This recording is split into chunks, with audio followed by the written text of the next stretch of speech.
Olá pessoal, sejam todos bem-vindos aí à nossa aula 5, a nossa última aula do minicurso Raciocínio Clínico na Emergência, ou primeira aula, né? Se você esperou aí para ver essa aula antes dos outros 4 casos clínicos, porque é uma aula que a gente revisa, né, a propedêutica, né, é um caso clínico também, né, vai ter lá o seu diagnóstico, mas ela é especialmente voltada para uma revisão da propedêutica e há alguns padrões, né, uma bateria de padrões de dor abdominal para a gente se testar, tudo bem? Do contrário, você já viu os 4 casos clínicos, já está bem treinado em relação a isso, e a gente vai ver agora se você mata, né, os padrões. Agora sim o objetivo é, além de refinar a nossa compreensão sobre topografia e caráter, especialmente, mas tentar refrescar na memória os padrões de dor abdominal para facilitar a nossa elaboração das famigeradas probabilidades pré-testes aí das doenças. Beleza?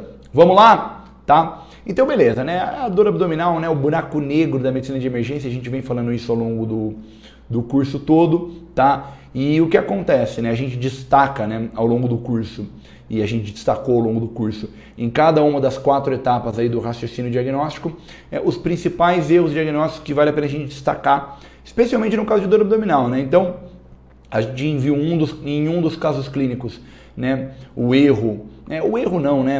mas uma habilidade adicional de raciocínio, que é interpretar a propedêutica baseado em dados empíricos, né, em dados científicos, né, em evidências científicas, para tentar dar um pouco mais de robustez para a nossa compreensão, né? Em segundo lugar, na hora de elaborar as hipóteses diagnósticas, a gente estudou e aprendeu o viés de disponibilidade, que é um erro bastante comum ocorrido, né? Dentre todas as hipóteses possíveis, a gente tende a pensar nas hipóteses que a gente conhece e das que a gente conhece nas que são mais disponíveis, ágeis, fáceis, acessíveis.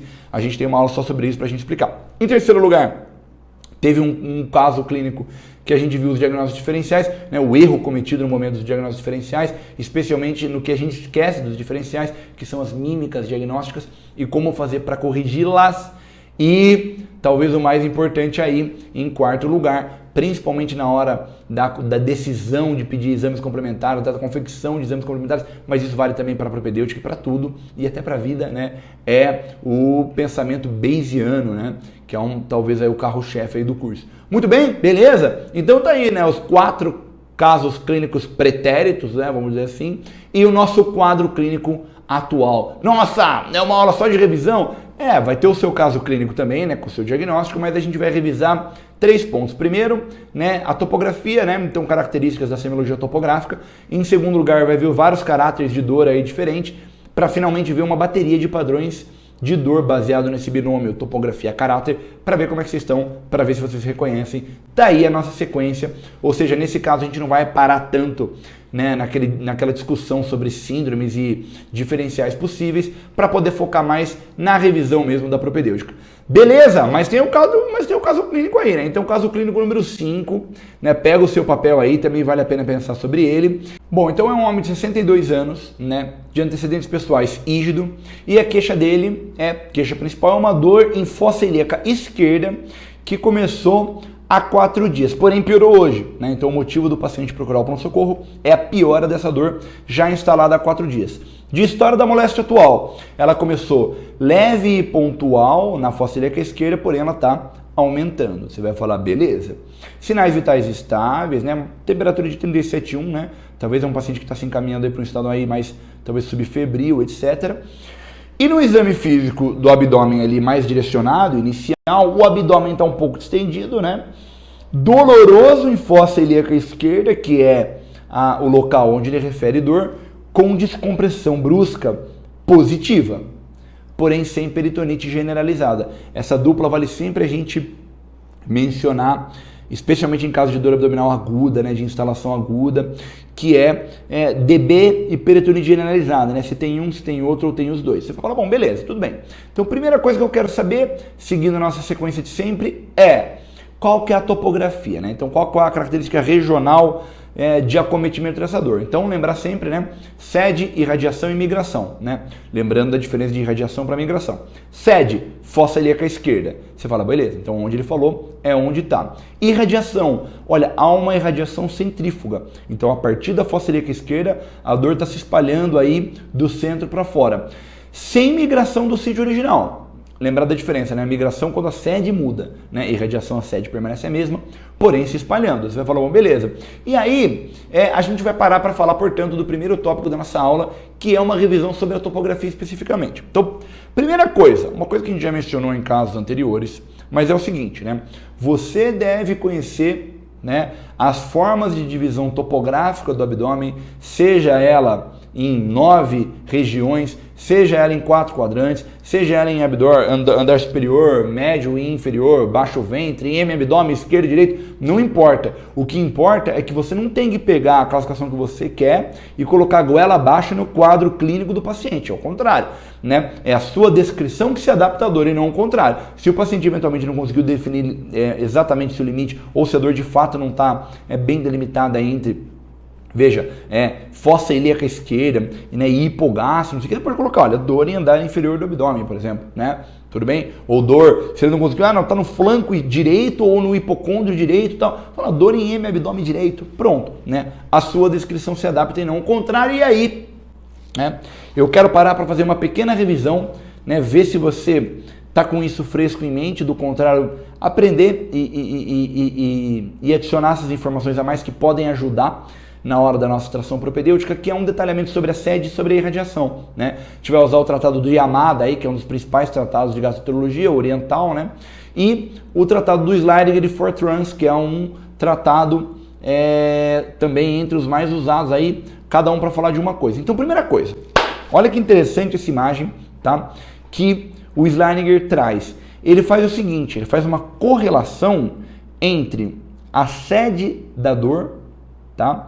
E o provável órgão acometido. Então ele faz uma correlação topográfico-orgânica, vamos dizer assim, né? O que ele diz? Que normalmente dores na região número 1 ali da imagem, né, da imagem A1, ou seja, no andar superior do abdômen, são dores originadas, né, do conjunto aí hepatobiliar ou gastroduodenal. Você vai falar, poxa, faz sentido, né?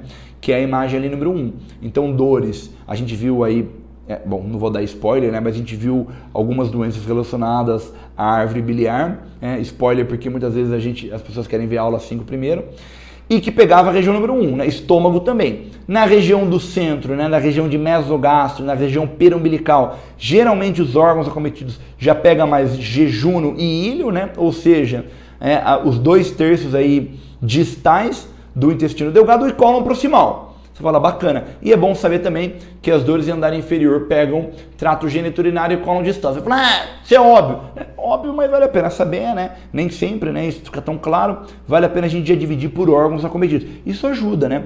Tanto na elaboração da hipótese diagnóstica sindrômica, né?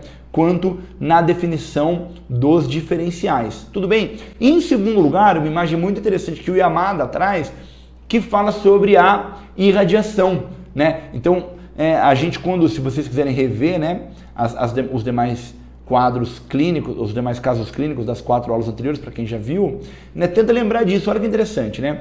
Você pode perceber que, por exemplo, dores, que a patologia está cometendo vesícula biliar, ela pega então essa região de hipocôndrio direito, olha para o dorso lá, né? Ela costuma irradiar para o dorso, muitas vezes até a linha média lá atrás, né? E eventualmente, né, se tiver uma irritação diafragmática ou mesmo da vesícula biliar, pega a região dos ombros, né? Especialmente ali no ombro direito. Outra dor, dor bem no centro do tórax, né? O curso é sobre dor abdominal, mas eventualmente dor torácica, né? No centro do tórax. Coração, a gente já sabe os locais de irradiação mais clássicos aí, né? Mas o foco não é a queixas torácicas. Olha um dado interessante, ureter, né? Olha que interessante, olha o trajeto, né? Eventualmente o paciente com ureterolitíase, né? A gente vê ao longo do curso o Stone Score, né? Ele faz esse trajeto que começa ali quase na divisão, né, entre flanco e fossa ilíaca, e ele vai fazendo um trajeto em direção ali à sínfise púbica, tal, que é mais ou menos o trajeto anatômico. Apêndice, lembra do apêndice? Olha, coloca até a flechinha, né? Aquela dor que começa muitas vezes em epigastro, ali em região periumbilical, mesogástrica, e aí a dor migra, tá vendo? A dor migra e não irradia para fossa ilíaca direita e daí por diante. Tem em mente, tá bom? Os rins aí, né, a dor de origem renal, né, é um diagnóstico diferencial também para dor abdominal, né, pegando aí né, uma região mais posterior, né, próximo já à coluna lombar e eventualmente irradiando para frente também, enfim, tem em mente os locais de irradiação, tá bom? Né, a sede, então pela sede e pela irradiação, olha que interessante, né? A dor abdominal, muito embora ela seja esse buraco negro da medicina de emergência e muito embora também essa correlação topográfico-etiológica não seja tão clara, né? A gente tem algumas pistas já para ter em mente, principalmente em casos mal definidos. Beleza? Vamos para o segundo item, então. Né? O segundo item que a gente quer revisar é em relação ao caráter da dor. Né? Então, recapitulando, né? O que seria o caráter da dor? Né? O caráter da dor seria como é a dor, qual é o tipo da dor, qual é a natureza da dor. Né? A gente usa como principal referência o Sliding e Fortran, né? Tá aí a foto aí do Marvin Sliding, né? Marvin Sliding, né? Tal. E aí, o que seria o caráter da dor? A gente sempre vem falando isso ao longo do curso, ou seja, procure substituir a palavra dor pelo que está por trás dela. E agora nessa aula a gente traz, né, no próximo slide eu vou mostrar exemplos de cada um dessas apresentações, então cólica, queimação, opressão, né? Qual relação que elas guardam eventualmente com etiologias ou o inverso, né? Como as etiologias costumam se correlacionar com cada um desses adjetivos da dor, né? Na verdade, cada um desses caráteres que estão por trás da dor. Tente responder, né? Pelo que você conhece, quais patologias normalmente se apresentam com cólica, né? E com queimação, né? Consegue citar algum exemplo de dor abdominal que se apresenta com fisgada, né? Vamos ver, né? Lembrando que no nosso caso clínico 1, a paciente vem com uma fisgada, não é verdade? Então, tenta responder, se não tiver para o próximo slide. Então, tá aí, olha que interessante, né? Essa tabela do Slininger, ele coloca lá, primeiro, né, apendicite, né, essa dor contínua, né, é uma difícil tradução, né, aching pain seria uma dor profunda, uma dor dolorida, né, o paciente às vezes fala, nossa, eu tô com dolorimento, né, uma dor chata, uma dor contínua, uma dor profunda, diferente da colecistite, né, olha que interessante. O paciente fala muitas vezes a dor da colecistite, né? É aquela dor que tira o fôlego, aquela dor constritiva, né? Aquela uma dor opressiva, né? Não só da colecistite, mas eventualmente de diferenciais correlatos ali das síndromes biliares agudas, né? Diferentemente da pancreatite, ó. A pancreatite é uma dor, muitas vezes o paciente fala uma dor chata, né? Uma dor maçante. É uma dor que acaba sendo persistente. Ela tem essa característica depois que ela se instala, né? Até vale a pena lembrar que na pancreatite a gente já comentou, né? Quando a etiologia biliar ela costuma atingir o pico dela em 10 a 20 minutos, né? E logo para a intensidade máxima, mas depois ela se perdura como uma dor persistente, uma dor chata, uma dor maçante, bem como também a pancreatite de origem alcoólica, que são as duas principais causas aí, né? Diverticulite é uma característica semelhante da apendicite, né? Até pela natureza ali da anatomofisiológica, né? Olha que interessante, úlcera péptica, uma dor em queimação, né? Burning pain, né? Pô, tô com uma queimação aqui na boca do estômago, né? E ele coloca também intestino delgado, né? Uma dor incólica, né? Ou seja, uma dor intestinal, e aí lembrar que essa dor incólica, ela tem um comportamento evolutivo, né? De vai e volta, né? Como se fosse um crescendo e decrescendo, né?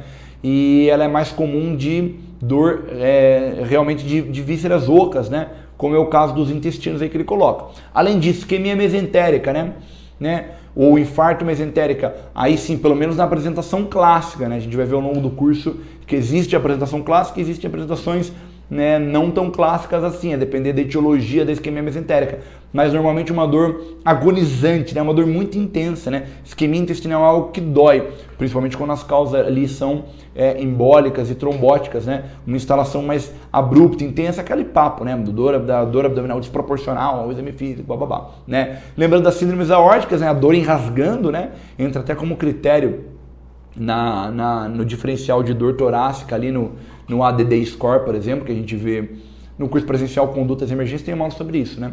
A gente pode fazer, quem sabe, no futuro, uma versão do curso aqui de raciocínio, especialmente falando das queixas de dor torácica, mas pode dar a dor abdominal também, síndrome aórtica, né? Além disso, né, queixas gastrointestinal, essa característica espasmódica da dor, né? A dor da jeca, né? Dor gastrointestinal, né?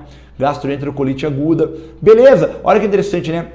Gravidez ectópica, né? Uma dor costuma ser uma dor afiada, uma dor cortante, olha, né? Sharping pain, uma dor aguda. Você percebe que é interessante, né? A depender da palavra que o paciente traz, a palavra que o paciente escolhe, né?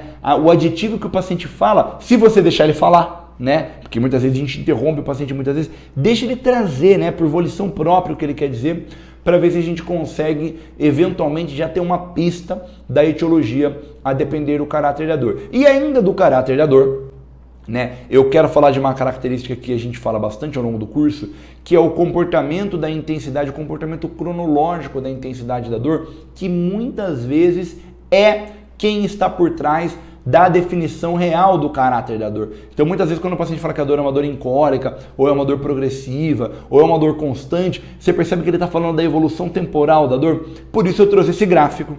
Olha que interessante, né? Um gráfico do Slider Fortran. Ele coloca 4 padrões aí genéricos de comportamento evolutivo da dor. A primeira é uma dor hiperaguda, né? Uma dor que uma vez instalada, a dor dela, a intensidade dela começa a progressivamente se expandir, a aumentar, né? E aí eu já vou pedir para você tentar ir pensando em causas para a gente tentar mais para frente revelar. Então, que dor que você conheceria de causas abdominais que tem uma instalação hiperaguda, né? Pá, começou a doer logo de cara, né? Beleza. Além disso, a gente tem a dor em crescendo e decrescendo, normalmente a dor incólica, né? Ela vem, dá aquela dor, daqui a pouco a dor cede, tá, não some completamente, mas ela volta de novo, depois ela cede. Tem também a dor progressiva, a dor que uma vez instalada, ela vai aumentando a intensidade dela progressivamente, aos poucos. E também tem a dor autolimitada, né? Que é aquela dor que dá e decresce, chega a um ponto determinado e depois disso ela já está melhorando, já está decrescendo. O paciente fala, não deu, mas já está melhorando, né? Vocês conseguem fazer uma associação etiológica, por exemplo, só para a gente ter uma ideia, né? Senão a gente passa para o próximo slide, o que o Slider sugere, né? Então, primeira seria a dor da síndrome aórtica aguda, né? Uma dor hiperaguda, né? Uma instalação muito dramática, né? Muito catastrófica. Em segundo lugar, a dor da cólica renal, por exemplo, né? Da cólica nefrética, né? Ou seja, esse comportamento de crescendo e decrescendo típico das cólicas. Lembra que a cólica pode ter outra origem também. A dor da apendicite costuma ser uma dor progressiva, né? Olha que interessante. O paciente fala, eu tô com uma dor, né, profunda. Lembra da característica da apendicite? Uma dor chata, uma dor lá profunda, uma dor progressiva. Você fala, bom, beleza, né? Além da localização, claro. Você percebe como que a topografia, como que o binômio topografia e caráter dão bastante informações pra gente, sem falar na irradiação, né? Beleza? E a jeca, né? A jeca costuma ter esse curso autolimitado. O paciente tem a gastroenterocolite aguda e ela acaba cessando depois da resolução inicial dela. Beleza? Mais um gráfico, e é dessa vez do Rosens. E aí eu quero, olha que interessante, mostrar para vocês como mesmo a dor, mesmo o subtipo da dor incólica, né, que é essa característica em crescendo e decrescendo, ela pode ter várias naturezas diferentes. Você consegue identificar? Né? Eu não entendi o gráfico, né? Olha que interessante, né? A intensidade da dor de um lado, né? E no eixo das ordenadas e nas abscissas o tempo. Ou seja, qual seria a dor, né? Por exemplo, nessa dor que tem uma amplitude muito grande, né? Ela sai do zero, vai para uma amplitude muito grande, depois ela volta, uma cólica mais intensa, em comparação, por exemplo, com esse roxo, que é uma dor que ela é uma cólica, mas ela não chega a doer tanto assim. Ela dói, dura mais um pouco mais de tempo, não é um negócio tão fugaz, depois ela cede de novo. Dá pra gente fazer uma característica em relação ao órgão. Tenta responder, tenta fazer esse exercício, né? Antes de passar para o próximo slide, né? Porque fica aí, olha que interessante, a primeira ali era a cólica ureteral, né? A cólica ureteral, ela costuma ter essa dor, que muitas vezes é aquele paciente que chega fazendo o maior escândalo, né? Com razão, né? Porque dói muito, né? No pronto-socorro, e é aquele paciente que tem uma dor que ela vai, daqui a pouco ela melhora um pouco, né? Você fala, e agora que ia me chamar, melhorou, aí piora de novo. A cólica ureteral. A cólica biliar, ela não atinge uma intensidade tão grande assim normalmente quanto a ureteral, né? Mas ela fica oscilando ali numa escala intermediária, né? A dor da cólica de cólon, da cólica colônica, da cólica de intestino grosso, né? É essa roxa que eu te mostrei, né? Ou seja, ela tem uma instalação, mas não atinge uma intensidade tão grande, só que ela perdura um pouco mais, né? Pela natureza do órgão. E aí a cólica de Delgado, né? A cólica de intestino delgado intermediária entre elas. Interessante, né? Então, bom, beleza, né? Já aprendi, já recapitulei, né? As características relativas a uma associação topográfico, etiológica ou orgânica da dor. Já revimos um pouco de irradiações da dor e o caráter da dor, né? Como que ela se comporta, né? Eu até gosto de colocar esse slide aí do Harry Potter, né? Que é o seguinte, né? Eu sempre venho falando isso. né, a descrição não induzida do paciente é a sua bola de ouro, né? A sua melhor chance é deixar o paciente falar e deixe o paciente falar sem interromper, sem induzir. Senão o paciente fala, doutor, cheguei que mudou. É enrasgando, né?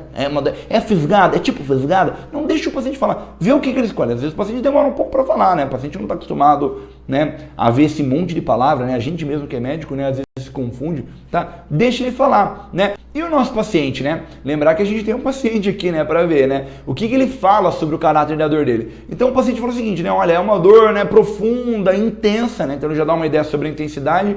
É uma dor progressiva, é uma dor que uma vez se instalando, ela continua lá, mas progredindo, né? Ela não some, né? E mais do que isso, ela progride e chega a prender o intestino, né? Olha só, então ele já traz uma característica associada, né?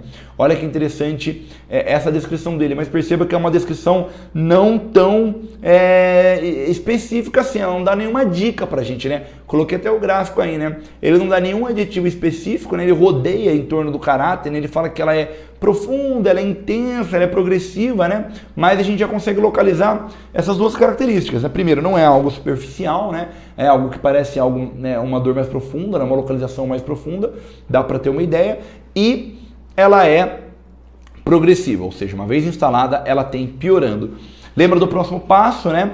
Lembrar que o caráter, ele é somente uma espécie de uma árvore de Natal, né? Da composição do tipo da dor, ele precisa ser adjetivado. A gente precisa procurar as informações adicionais. Então, no primeiro passo, quando a gente define a topografia, a gente sempre lembra junto de... A gente pesquisa sobre radiações e migrações. Quando a gente pergunta o caráter da dor, é algo valioso, a gente já viu a evolução, tudo, mas eu preciso saber as demais características. Então, como a gente viu lá no Harry Potter, deixa o paciente falar e o paciente fala isso, né? É uma dor constante, né? Ou seja, uma vez ela é instalada, ela não vai embora. Às vezes o paciente usa constante para se referir nisso, né? Ela não desapareceu, né? Porém, ela é profunda, então ele fala um pouco da localização, intensa, progressiva, vai tentando olhar na lista do lado ali, o que você preenche, né? Que prende o intestino há 4 dias. Hoje, se espalhou e aumentou.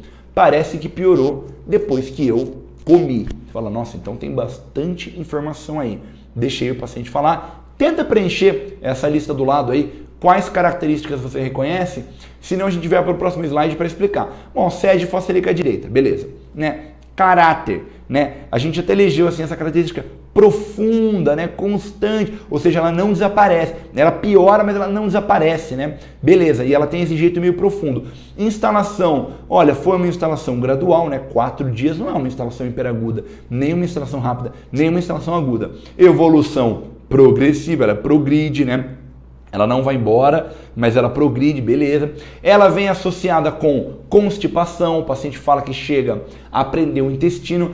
Tem uma irradiação centrífuga, ele não fala de nenhum atenuante, mas fala de um agravante, né? Olha lá, parece que piorou depois que eu comi. Então, finalmente, a gente teve um agravante aí, né? Sem nenhum gatilho específico identificado e, como a gente viu na topografia, sem migração. Então, eu queria recapitular só alguns pontos aí, especialmente do caráter. Primeiro lugar, né?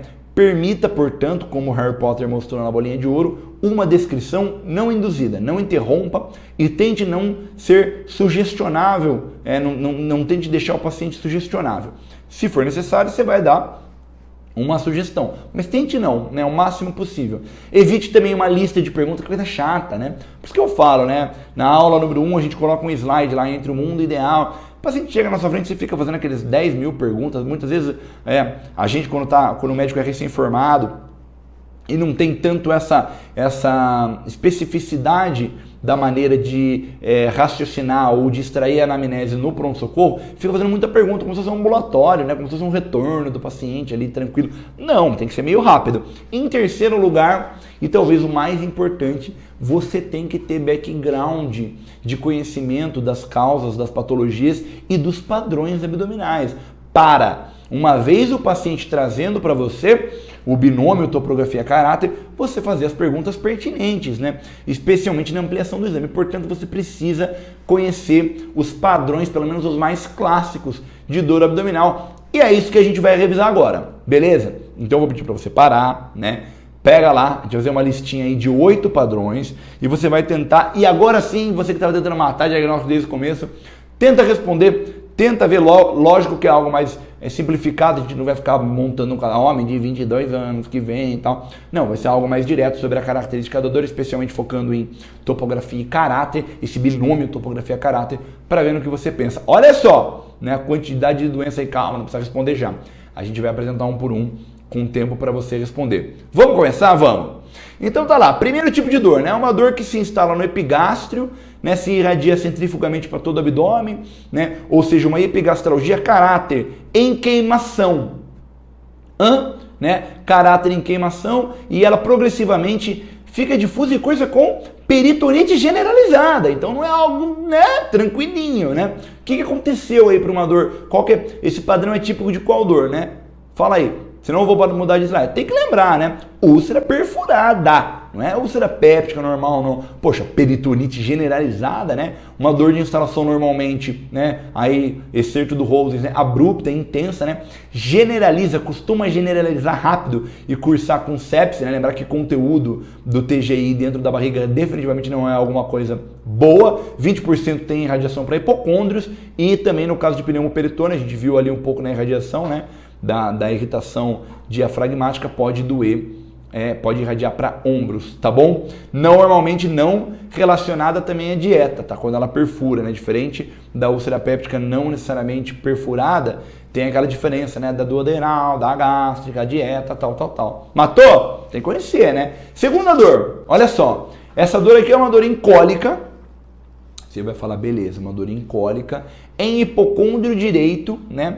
Que ela pega ali uma irradiação para todo o hemitórax direito, né? HTD, eu coloquei hemitórax direito, e também irradia um pouco para dorso e região de epigástrico, né? Que cólica é essa, né? Que cólica que acomete o hipocôndrio direito e tem uma irradiação, né? Não está mencionando aí nenhum dado adicional. No outro tinha, por exemplo, peritonite generalizada ou então DB mesmo, né? Esse caso assim, cólica biliar, né? Lembra da cólica biliar? Normalmente uma dor menor do que 6 horas, né? Normalmente não associada com febre, leucocitose, toxemia, que é algo que você espera na colecistite aguda, né? Uma vez instalada, né? Um exame físico mais inocente, né? Que nem no nosso caso, sem menção a alguma alteração específica do exame físico, né? Sem uma irradiação mais difusa, mais centrífuga, né? A partir do ponto de dor, né? Normalmente na colecistite a sinal de Murphy, daí por diante. E normalmente lembrar que a cólica biliar, um manejo diferente da colecistite, que você vai pensar em antibiótico terapia e cirurgia, é um manejo mais sintomático. E essa aqui, né, olha a diferença, né? Uma dor em constrição, né, em hipocôndrio direito, que ela fica difusa com DB. Então, descompressão brusca positiva, exame físico positivo, né? A dor, uma vez instalada, ela começa a irradiar, né? Você vê que a região laranja aí até aumenta, exatamente, né? Colecistite aguda. E aí, diferente da cólica biliar, mais do que 6 horas, né? É um padrão que precisa conhecer, né? Precisa lembrar, né?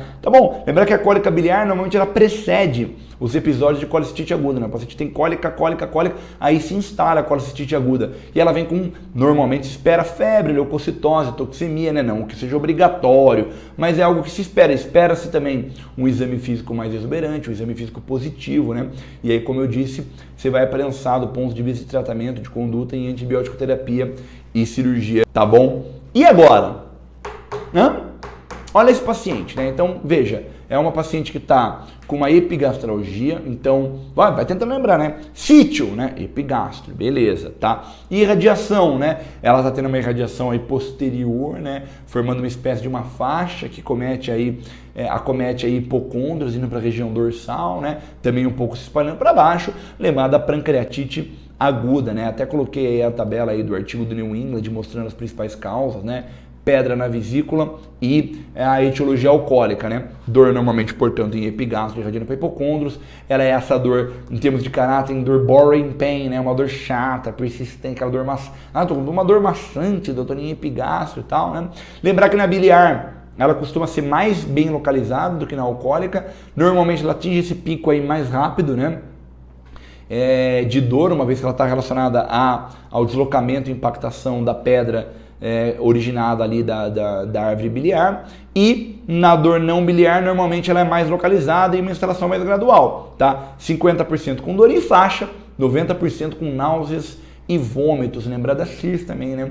Síndrome da resposta inflamatória sistêmica, que é uma característica que a gente espera na pancreatite, especialmente aquela pancreatite já instalada, né? Dando uma repercussão sistêmica. Até coloquei, né? Lembra daquela, né? Equimose periumbilical ali, o sinal de Cullen, 3%, né? Não é razoável você... E aí, é pancreatite ou não? Olha, já olhei, né? Sinal de Cullen negativo, tá certo? E não, é aquele cara que lê muito livro, muita questão de prova de residência e pouca vida real, né? Lembrar do que a gente comenta aí na aula sobre semiologia baseada em evidência, né? Não dá para parar aqui para falar só sobre isso, mas tentar dar um tratamento matemático, estatístico, probabilístico para os achados de anamnese e de exame físico. E agora? Que dor é essa, né? Olha, 100% dos alunos têm que acertar essa dor, né? Que dor é essa? Uma dor que se inicia, né, em epigástrio, né, ali indo para a região de mesogástrio e finalmente ela migra, tá vendo? Isso é migração, né? E não irradiação. Ela migra para a região de fossa ilíaca direita, né? Pelo amor de Deus, né? Apendicite aguda, até coloquei aí o alvarado SCORE, que é um alvarado que é um score que ajuda a gente a predizer aí, né, a probabilidade de ser apendicite. Então, o que ele pontua? Né? A dor na fossa ilíaca direita, ele pontua o fato dela migrar para a fossa ilíaca direita, é outra pontuação também. DB ganha 1 ponto, descompressão brusca, né? Febre. Além disso, a presença de anorexia e vômito dá 1 ponto, e o leucograma, com mais de 10 mil leucócitos ou desvio à esquerda, tá bom? Coloquei aí, né, falando um pouco de estatística, né, um pouco do likelihood ratio, né, dor em quadrante direito, 7.3, né? Olha, dor em quadrante inferior direito, likelihood ratio, dentro do cenário pré-teste, de 7.3. Rigidez, 3.8. Pode haver rigidez, né, especialmente no caso de apendicite complicada. Migração, 3.2, e a presença de dor e vômitos, 2.8, que apesar de alta, ela está colocada aí dentro de um cenário de probabilidade pré-teste razoável para apendicite. Tá acertando? Já foi 5. Né? Vamos lá? Faltam mais 3. E não se esqueça que nós temos um paciente também ainda hoje para cuidar, tá bom? E esse caso aqui, olha só. É uma mulher, tá? Ela fala que a dor dela é em baixo ventre. Lembra que eu te falei, né? Que a sua descrição se adapta ao que o paciente fala e não o inverso, né? Então, é uma dor em baixo ventre, olha só, associada a dispareunia, né, disúria, né, e essa localização aí mais pélvica, né? Lembrar que a dispareunia é aquela dor relacionada ao intercurso sexual, etc, né? E disúria, né? Ou seja, dor para urinar. Em que etiologias a gente tem que pensar? Tenta matar aí você, tenta lembrar, ou eventualmente grupos de etiologias, exatamente, né? Lembrar das chamadas anexites, né? Lembrar de doença inflamatória pélvica. Então pode ser, dependendo da localização dentro do trato genital, vamos dizer assim, né? Oforite, salpingite, pode ser, né, inflamação, eventualmente até infecção dos paramétros, né? Ou seja, uma parametrite, né? Normalmente originadas de um processo infeccioso mais baixo, né? Uma cervicite, muitas vezes com uma etiologias aí sexualmente transmissível, né? Por que é importante? Isso é besteira. Não é besteira, não. Não só não é besteira, como ela pode, né, em infecções dessas prolongadas ou repetitivas, ou mesmo em episódios mais graves, né, causar infertilidade, né? Já pensou, né, comer uma bola num diagnóstico desse? Pelo amor de Deus. Até coloquei aí uma sugestão de leitura, tá? De 2019, uma revisão da American Family Physicians aí. Se tiver algum colega aí da importantíssima medicina de família e comunidade, né? É um cenário onde também, além do pronto-socorro, acaba ocorrendo aí, chegando essas pacientes, né? Vale a pena dar uma lida. Beleza? Matou, lembra disso, né? Oforite, salpingite, já pensou? Fazer um diagnóstico desse? Importante, né? E evitar que uma paciente eventualmente fique infértil, né? Importante. Bom, 7. Olha essa dor. Né? Ou seja, uma dor, ela está até pontilhada, né? Ela surge não exatamente em hipocôndrio esquerdo, mas mais numa região mais posterior, né? Mais como uma dorsalgia ali, em transição ali com a região de lombalgia, mas ela faz o quê? Ela se desloca, né? Ela se desloca não, né? Ela irradia para hemiabdômen esquerdo, né? Indo em direção à linha média, né? Qual que é essa dor? Né? Fazendo esse trajeto, muitas vezes, eventualmente, em direção à sínfise púbica, cólica nefrética, né? A gente já mencionou numa aula anterior, mas vale a pena a gente lembrar do Stone Score, né? O que a gente pontua para aumentar a probabilidade de fato de ser uma cólica nefrética. É mais comum em homens, né? Não negros, né? Mais comum, não que é impossível, né? Hematurina dipstick, né? Hematurina fita urinária, né? Aquela fita urinária que muito pronto-socorro tem, né? Às vezes fica até lá coloridinho, né? Presença de náuseas e vômitos. E lembrar que o tempo de instalação também pontua, né? Quanto mais uma dor instalada das 6 horas, o paciente já foi correndo com dor, 3 pontos. E, finalmente, uma dor a menos de 24 horas, 1 ponto. Que bom seria se todas as doenças tivessem esses scores, assim como o Alvarado ou como o Stone Score. Não que isso, né, substitua a sua impressão clínica, muito pelo contrário. Né? Lembrar que, de novo, né, esses dados empíricos, né, essas evidências científicas, elas servem muito mais para a gente como um subsídio, né, para fortalecer ou enfraquecer, né, a impressão clínica que a gente estava baseado em dados já obtidos, né, em estudos aí anteriores. Beleza? E para fechar, e essa dor aqui? Em fossa ilíaca esquerda, não é isso? Né? A região fossa ilíaca esquerda. É uma dor constante, né? Uma dor profunda, tá constante e profunda, né? Tem um dB local, né? Gente, essa dor não me é estranha. Exatamente. É a dor do nosso paciente, a carinha dele aí, né? Pensando o quê? Em diverticulite aguda, né? Não tem como, né? Você vê uma dor em fossa ilíaca esquerda, com descompressão brusca, né? Ali na região, né? Aí o cara fala que é uma dor profunda, uma dor constante, que não vai embora. Diverticulite aguda, né? Portanto, nós temos o nosso paciente ali, né? Voltando para ele. 62 anos, rígido, dor em fossa ilíaca há 4 dias.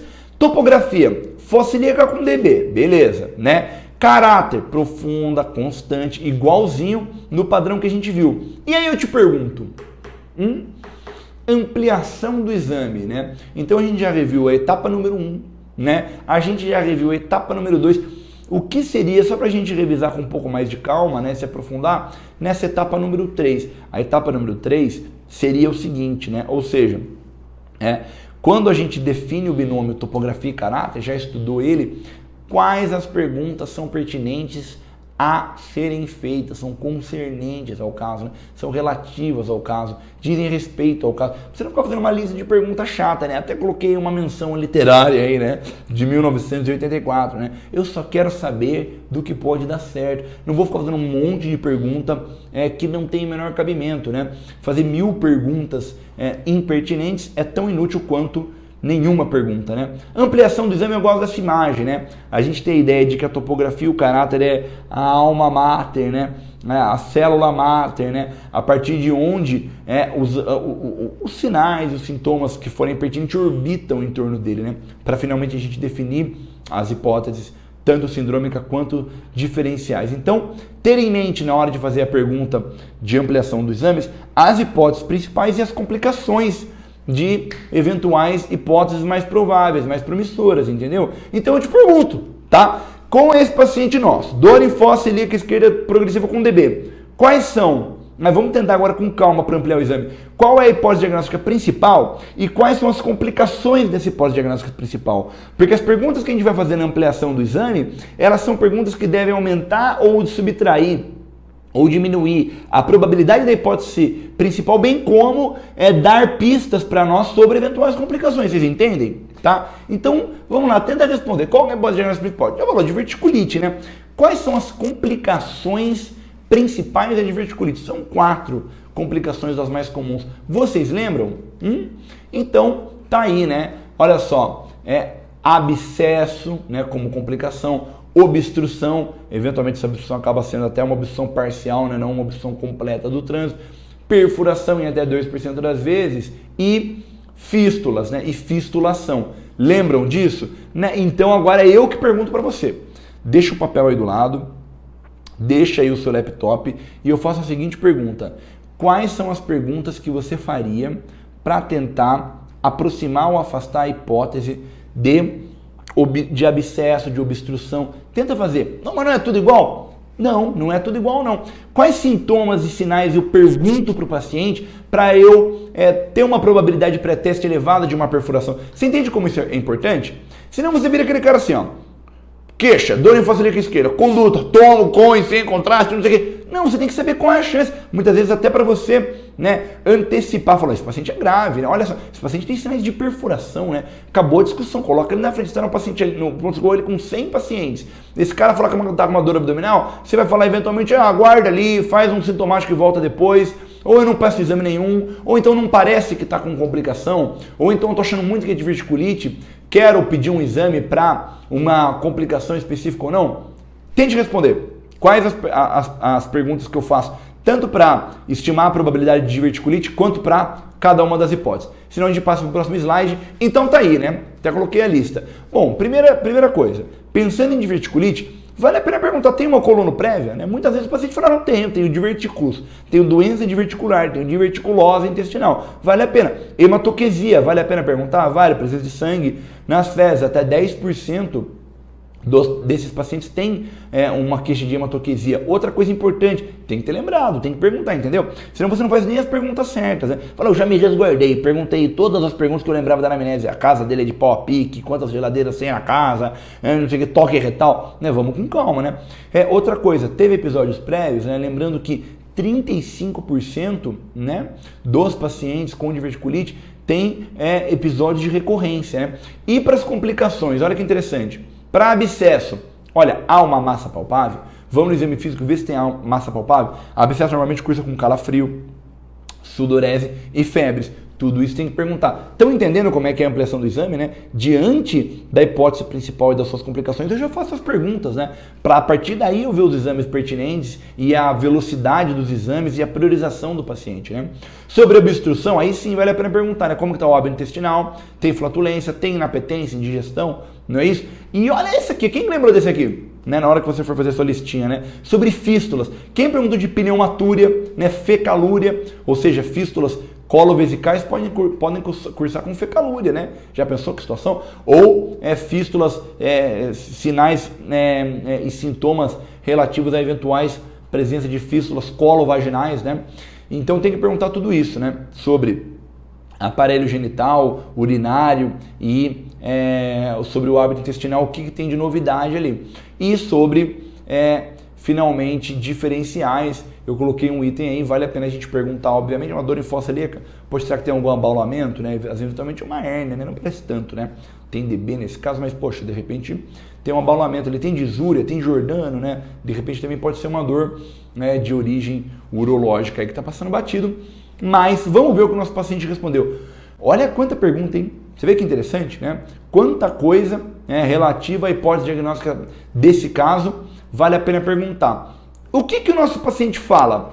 Eu coloquei tudo ali cinza que ele negou, né? Só pra gente já saber. Ele falou que ele teve episódios prévios, sim, né? Conforme ele já até mencionava no começo da consulta.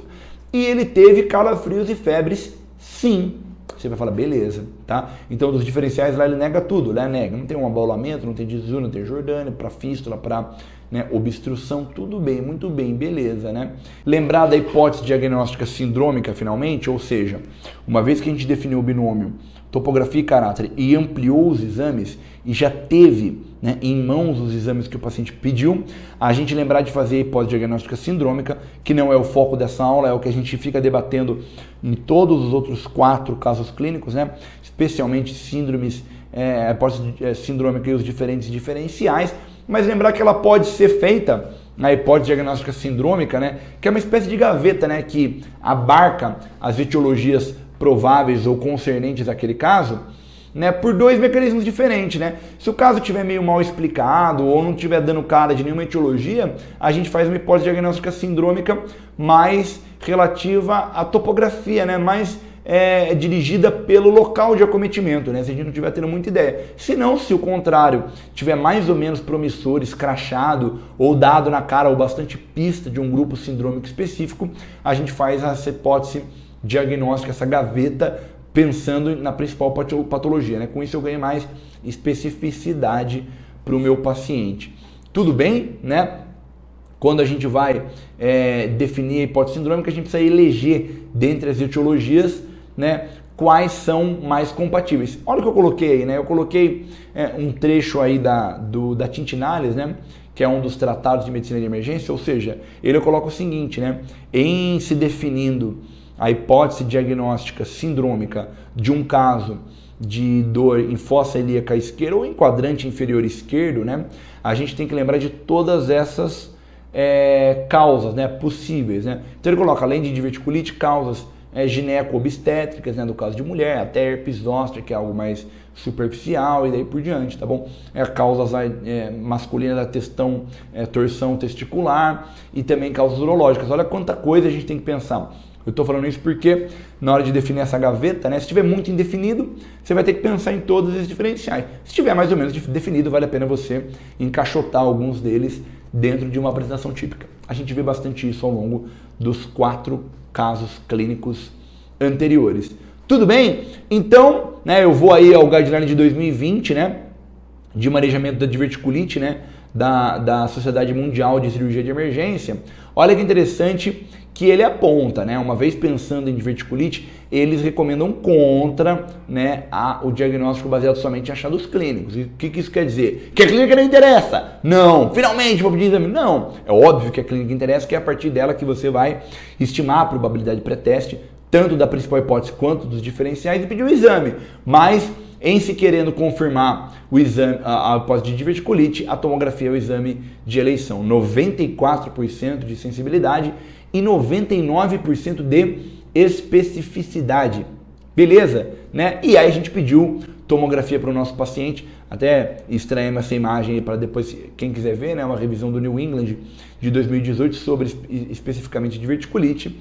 Foi comprovado diverticulite aguda e abscesso pericólico, né? Lembra que o nosso paciente, quando a gente fez as perguntas dirigidas, bem escolhidas, né, especificamente sobre a presença de abscessos, o paciente falou que tinha, né, calafrios, etc, né? Beleza, maravilha. Então essa foi a hipótese para o nosso paciente, né? Lembrar de revisar aí todos o passo a passo de elaboração, tanto da definição da topografia, quanto do caráter, quanto da ampliação, que foi mais ou menos o foco dessa aula. A gente vai para o Take Home Points, para a gente revisar o que é importante dessa aula, mas antes, né, como a maioria das pessoas está vendo essa aula aí por último, eu já aproveito para agradecer a participação de todo mundo, convido vocês para edições futuras, eventualmente desse nosso formato online, do minicurso Raciocínio Clínico na Emergência, mas nós temos o nosso curso presencial, né?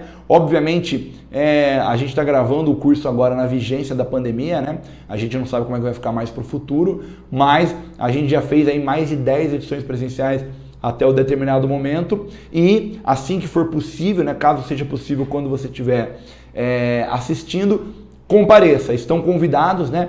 A ideia do nosso minicurso presencial Condutas de Emergência é um pouco diversa dessa do de raciocínio, ou seja, ao invés da gente discutir a chegada e destrinchar o passo a passo do raciocínio específico para grupos de queixa, a gente fala um pouco disso também, mas mais focados em condutas, o que fazer, né? Então tem aulas desde de dor torácica até abdômen agudo mesmo, até ultrassom, point of care, eletrocardiograma na emergência, intubação orotraqueal e daí por diante, tá bom? Anaflaxia, né? É um curso que é um sucesso aí, a gente já fez em vários locais do Brasil, na Bahia, Rio de Janeiro e principalmente em São Paulo, onde a gente faz a maioria das edições. Já deixo todo mundo convidado, né, para comparecer e vamos para os Take Home Points, né? Então, em primeiro lugar, né, a gente reviu a semiologia topográfica, o caráter e a bateria dos padrões. Então, em primeiro lugar, a gente até colocou essa frase, né? Não vá para a guerra sem o mapa da guerra, né? A definição topográfica da queixa não começa a sua guerra diagnóstica, de raciocínio, na verdade, sem ter um mapa na mão, né? Aonde começa, aonde termina, para onde vai, para onde vem, tá bom? Então, se preocupe em refinar com um pouquinho de mais de calma a topografia. Pede para o paciente levantar a barriga, né? Levantar a camiseta, olhar com calma a barriga e examinar, beleza? Número 2, dor. A palavra dor, especificamente, não define nenhum caráter, né? Procure ir além, procure dar um passo além, né? A gente explorou bastante adjetivos que são correlacionados a palavra dor. Então procure buscá-los, numa dessas você já tem uma dica da etiologia. E por fim, né, isso entra até um pouco também ali no viés de disponibilidade, né, que é algo que a gente discutiu num caso clínico anterior, né, a gente só vai pensar nas hipóteses e nos padrões que a gente conhece. Então, você nunca vai reconhecer um padrão se você não conhecê-lo previamente. Procure quando você for estudar, né, estudar por padrões, né, por esse pacote, né, topografia, caráter, esse binômio, que normalmente vale para a medicina inteira, né? No curso de raciocínio clínico na emergência online, igual a esse que a gente fez só que sobre queixas abdominais, a gente fazia sempre a mesma coisa, só que daí era a lesão elementar, né? O caráter equivalente aí para apresentações dermatológicas era as lesões alimentares. Então era o binômio, topografia e lesão alimentar que dava a ideia do padrão de dor pra gente. Beleza? Espero que vocês tenham aproveitado. Parabéns por se interessarem e quererem refinar, né, o raciocínio clínico. Infelizmente, uma habilidade muito pouco explorada nas faculdades.